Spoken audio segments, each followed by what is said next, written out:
Taylor célèbre cette année ses 10 ans de carrière à un nouveau spectacle Bisous by X. C'est à voir à la Nouvelle Ève à Paris. Tout de suite, un petit extrait.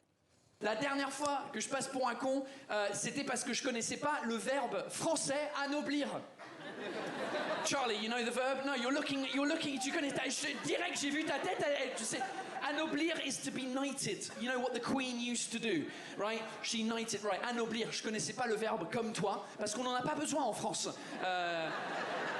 En vrai, de ce verbe-là, je me retrouve dans une soirée avec des gens déguisés dans des personnages, et il y a un gars déguisé en Elton John. I'm a fucking fan of Elton John, right? So I walk in, I'm like, hey, it's Elton John, Rocket Man, hey! Et le gars, premier degré, il me regarde, il fait, tu veux dire Sir Elton John?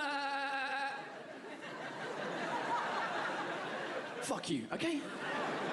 Yeah, Sir Elton John. Et là, il me fait, ouais, parce que toi, t'as jamais été anobli, hein? Et moi, comme un con, j'ai répondu, où ça? Ouais.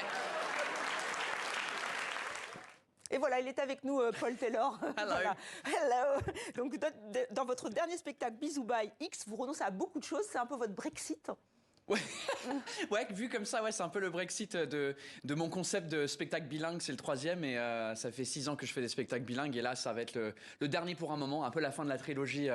Donc, ouais. Oui, mais vous dites alors notamment, c'est parce que vous ne maîtrisez pas le français. C'est un mensonge éhonté. Non, c'est pas que ouais, c'est vrai, je le maîtrise. Enfin, je maîtrise l'accent plus que la grammaire et tout ça. Et en vrai, en fait, j'aimerais bien me concentrer sur l'anglais maintenant. J'aimerais bien un peu faire des spectacles en anglais pour les anglophones et éventuellement pour les francophones, mais juste en français aussi. Donc, je vais splitter les deux langues et faire des spectacles séparément. Donc, vous allez partir à la conquête de votre pays avec votre humour, c'est ça? Ouais, je vais tenter, ouais. Enfin, je vais pas à la conquête, mais j'aimerais bien juste essayer pour voir ce que ça donne parce que j'ai jamais fait du stand-up en anglais en Angleterre. J'en ai fait en France en français, mais jamais en Angleterre. Donc j'aimerais voir ce que ça donne. Alors, c'est vrai qu'aussi, vous dites au revoir à la reine. Oui. Elisabeth II, évidemment. Et là, c'est vrai, vous parlez pour partir en Angleterre, un spectacle en anglais, c'est un peu un retour aux sources aussi, parce que vous expliquez qu'elle est importante. Oui, le décès était quelque chose qui m'a un peu bouleversé sans savoir que ça allait être le cas. Parce que du coup, c'était pas quelque chose. Enfin, elle était toujours là pour nous, et on savait qu'elle allait mourir un jour, mais c'était, je crois que moi, j'étais pas prêt pour l'émotion que ça m'a donné en fait, et c'était très bizarre. Et donc j'en parle un peu dans le spectacle aussi. Ouais. Oui, c'est vrai, vous lui rendez votre hommage, un hommage personnel. Alors le rire, c'est universel, c'est aussi culturel. Vous le dites, vous avez envie de retourner avec un spectacle tout en anglais. Est-ce que justement les ressorts ne sont pas les mêmes pour faire rire? C'est là où mon français me faille. J'ai pas compris le mot. Est-ce que c'est pas du tout le même humour? C'est-à-dire que ce qui fait rire un Britannique ne fait pas rire un Français? Bah ça dépend. Il y a plein de choses qui nous font rire tous les deux, mais si quelqu'un fait de l'humour sur Emmanuel Macron et que l'anglais il sait pas qui c'est, bah forcément il va pas rigoler. Donc forcément il y a des références culturelles très précises pour chaque pays, mais en vrai le rire c'est un peu quelque chose d'humanité globale. Tout le monde a la capacité de rire et c'est quelque chose involontaire qu'on fait tous, comme pleurer. Donc il y a certains sujets qui vont faire rire et certaines d'autres que non. Alors, ce qui est impressionnant, c'est vrai que vous parlez en anglais et en français à votre public.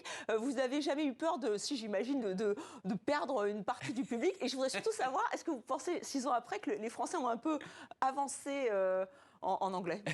Alors, j'ai pas peur de perdre un peu du public. C'était ma peur au début, mais je me dis, il faut que je fasse ce qui me ressemble. Et comme ma vie, elle est un peu en bilingue, dans le sens où je parle avec ma mère et mes parents et mes meilleurs potes en anglais, mais ma vie, elle est en France, bah, sur scène, ça donne ça. Mais je trouve que oui, avec les réseaux sociaux, il y a eu ce truc qu'on n'a plus besoin d'attendre maintenant pour la nouvelle série ou le nouveau trend. Ce qui se passe, ça se passe souvent en anglais.